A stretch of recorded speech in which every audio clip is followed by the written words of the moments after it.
Sri motivation YouTube சேனலுக்கு வந்திருக்கிற உங்கள் எல்லாரையும் அன்போடு வரவேற்கிறேன். இந்த யூடியூப் சேனலில் சிந்தனையை தூண்டக்கூடிய குட்டி குட்டியான அழகான கதைகளை தான் நம்ம பார்க்க போகிறோம். வாங்க கதைக்குள்ளே போகலாம்.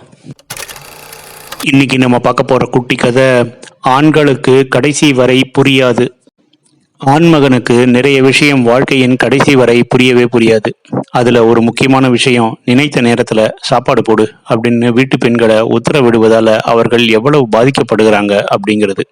பெண் காலையில் தோசை சுட்டு கொடுத்து கொண்டிருப்பா. கணவன் ஏதோ ஒரு வேலையில் இருப்பான்.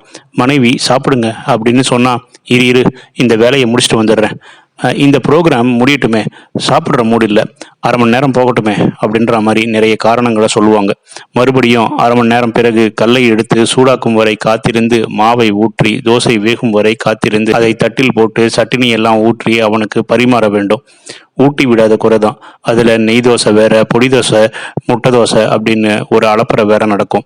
அனைவருக்கும் தோசை சுட்டு கொடுத்து கொண்டிருக்கும் போதே 5 நிமிடம் நேரம் எடுத்து கூடவே சாப்பிட்டு இருந்தா பெண்ணுக்கும் எளிதாக இருந்திருக்கும். ஆனால் பல ஆண்களுக்கு இது தெரியவே தெரியாது.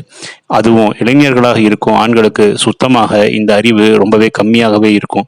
சொந்தக்காரர்கள் வீட்டில் இருக்கும் போதும் இப்படி செய்வாங்க.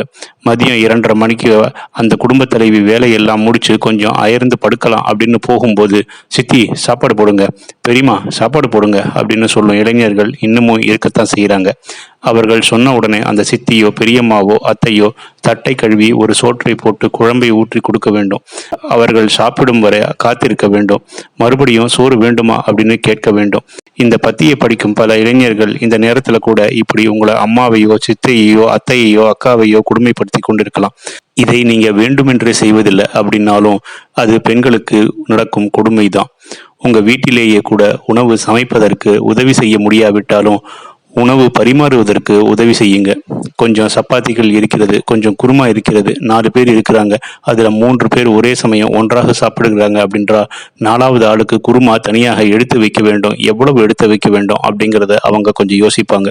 ஒவ்வொருத்தரும் தனித்தனியாக சாப்பிடும்போது எவ்வளவு குருமா எடுத்து வைக்க வேண்டும் அப்படின்ற கணக்கு கூட அவங்களுக்கு தெரியாமல் போயிடும். இதை எல்லாத்தையுமே முடித்து அவங்க சாப்பிட்ட பிறகு அந்த பாத்திரங்களை கவிழ்த்து வைத்து போய் படுக்கிறதுக்கே அவங்களுக்கு நேரமாகிடும். ஒரே நேரத்தில் அமர்ந்து சாப்பிட்டா அவங்களுக்கும் அளவு தெரியும், அவர்களும் வயிறார சாப்பிடுவாங்க. நம்ம வீட்டு பெண் தானே அப்படிங்கிற ஒரு சுதந்திரத்தினால தான் நம்ம நிறைய விஷயங்களை சொல்கிறோம்.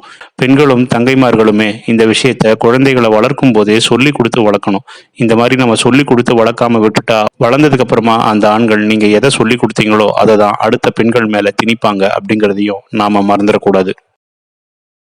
இந்த வீடியோ பதிவு உங்களுக்கு பிடிச்சிருக்கும்னு நினைக்கிறேன். பிடிச்சிருந்தா லைக் பண்ணுங்க, கமெண்ட் பண்ணுங்க, உங்க ஃப்ரெண்ட்ஸுக்கு ஷேர் பண்ணுங்க. நன்றி.